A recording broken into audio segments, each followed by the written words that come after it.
What's up everyone, John Rettinger from Techno Buffalo here, and today we're taking a first look at the brand new late 2012 21.5 inch iMac. This came with a bigger 27 inch brother, which we'll take a look at next week. Let's go and take a look at the specs of this iMac, which I've named Max, and we'll see what it's got, whether or not it's worth your money.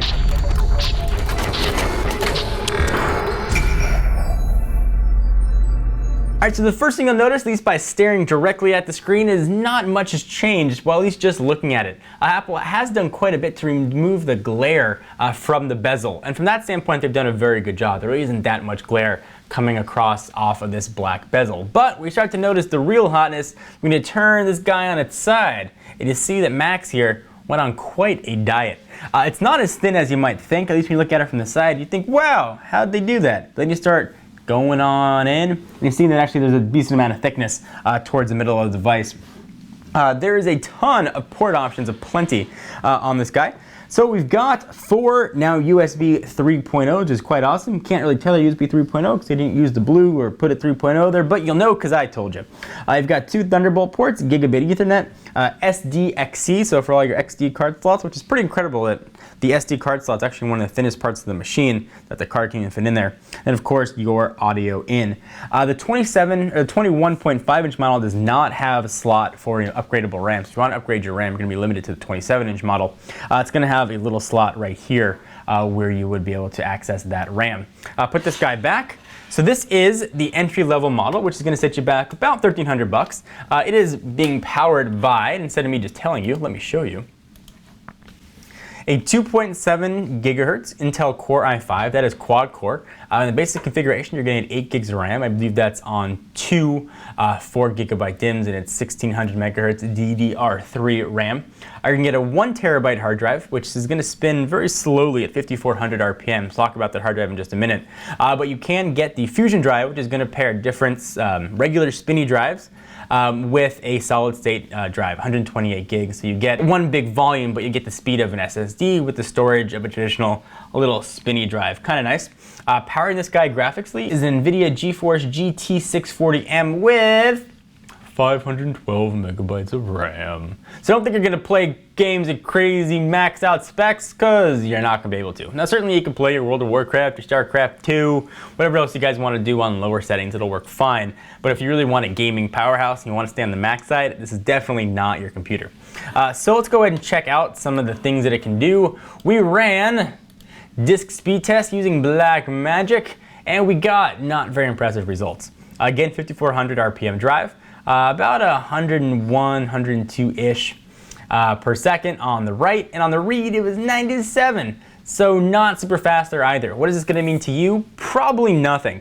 But if you do what we do with our computers, and that's a lot of video editing and a lot of importing and exporting, it's definitely going to be on the slower side. If you're just watching videos playing back, you're browsing the internet, not going to notice much of the speed. So don't worry that much about a 5400 RPM drive unless you're doing something that really relies on read-write speeds, in which case you're going to want to upgrade rather to the Fusion drive to get that solid state performance. Something to keep in mind. Speaking of performance, we also ran Geekbench. This guy is certainly not setting the world on fire, but it is going to be fine for everyday computer.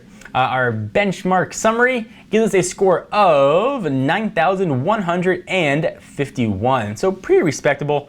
It's not the fastest speeds in the world, but if you get a computer at the entry level price here, you're not really looking for the latest and greatest specs. Although at $1,300, it is pretty comparable with what you get for other all-in-ones. The screen here, though, is absolutely gorgeous. The resolution, I know everybody's going to be screaming, we wanted Retina, but it does look absolutely beautiful. With a resolution of 1920 by 1080, the screen is probably one of the best in the all-in-one designs. Sort of rounding out the specs here included in the box, you're going to get, of course, the Magic Mouse, which is the unergonomic multi-touch mouse that Apple like to ship with their products. Then you've got the wireless keyboard here as well. You can option up to have a wired version with a 10 key on the side. But for me, I prefer the external stuff. I have a Logitech MX Pro mouse that I love, and I use a Logitech keyboard with a full 10 key and solar charging. Makes it very fancy and helpful. But for general computing, this is going to be a great computer for you. Even if you do light video editing, you play around in iMovie, you want to edit pictures in iPhoto or Aperture, whatever you want to use, this is going to be a great computer for you. This is not a computer for heavy gamers, hardcore video editors, or folks that do a lot of 3D rendering. Anything else, so this is going to work great. It's also going to work wonderfully as a Windows machine, which sounds a little bit weird, but you can use a piece of software Apple included called Boot Camp, which lets you run 2 operating systems. So you can easily purchase or download Windows 8 or Windows 7 or any previous version of Windows, install it on here, and be able to run all your Windows applications as well. What's missing here, and probably a big omission for some folks, is a lack of any sort of HDMI. You can finagle an HDMI connection by getting an adapter, which Apple loves to do, plug into that Thunderbolt port, and no more CD DVD drive. So if you rely a lot on physical media, you want to pick up another add-on to add here.